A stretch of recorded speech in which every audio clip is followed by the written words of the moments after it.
Hi everyone, this is Tess, and today I'll show you how to cook Irish beef and Guinness stew. It is rich and good and just in time for St. Patrick's Day. Stay tuned.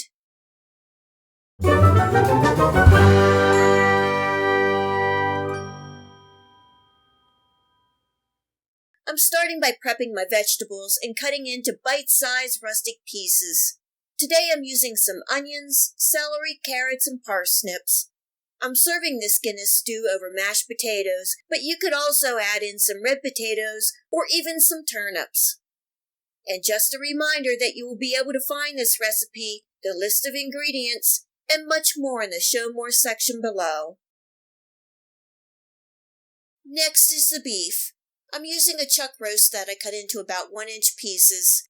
I like using a beef chuck roast because it has lots of marbling of fat and lots of flavor. You can use a cheaper cut of beef, as this stew will be cooking for over an hour and the meat will tenderize nicely. I'm coating the beef with a little flour, seasoned with some salt and black pepper. I'm just lightly coating and shaking off any excess flour. In a pan on medium-high heat, I'm adding in enough oil to coat the bottom of the pan. Now I'm adding in my beef and cooking for about 1 to 2 minutes on each side until they are golden brown.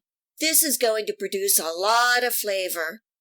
The beef is not cooked all the way through, but I'm removing from the pan and setting to the side until I get my vegetables started.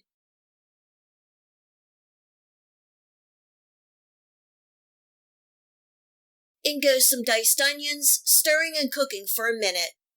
I'm adding a little minced garlic, not much. I'm also adding some tomato paste, and this will add some flavor and help thicken the stew. Giving a good stir and cooking for 1 minute to get everything mixed, and then I'm adding in my carrots and celery. Again, another good toss. And now the good part, adding the Guinness beer. This is the Guinness I will be using. I don't drink this beer, but I found some at Wegmans. It is a rich Guinness stout and will give this stew a wonderful rich depth of flavor. In goes the entire bottle. I'm also adding in some beef broth. Bringing this up to a simmer, stirring and making sure I scrape all those good tidbits off the bottom. I'm adding in some Worcestershire sauce, and these are the tops to my celery, and I thought I would just toss them in for some more flavor. I have about 6 to 8 fresh sprigs of thyme and some fresh chopped parsley. You could also add some rosemary if you like. Giving that a good stir and adding the beef back into the pan. I gave it a taste test and I'm adding in a little salt and black pepper.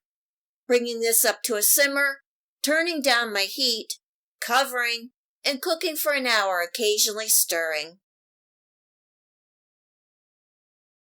After 1 hour, I'm adding my parsnips. This would also be the time if you are adding any potatoes or turnips. The beef is not quite tender yet. I'm gently stirring, covering, and cooking for another 20 to 30 minutes, or until the meat and vegetables are tender. This stew is smelling amazing.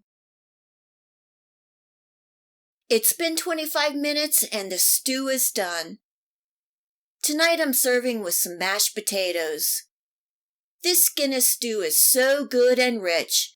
The Guinness stout beer really adds a tremendous amount of flavor. This is comfort food at its best.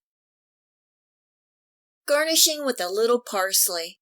The beef is nice and tender and I just love all the vegetables. The broth is just the right consistency for us, but if you like, you can thin it out with a little more broth.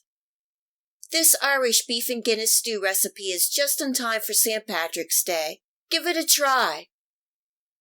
If you like this Irish beef and Guinness stew recipe, please hit the like and subscribe button. Remember to hit the bell next to the subscribe to ensure that you get my future video recipes.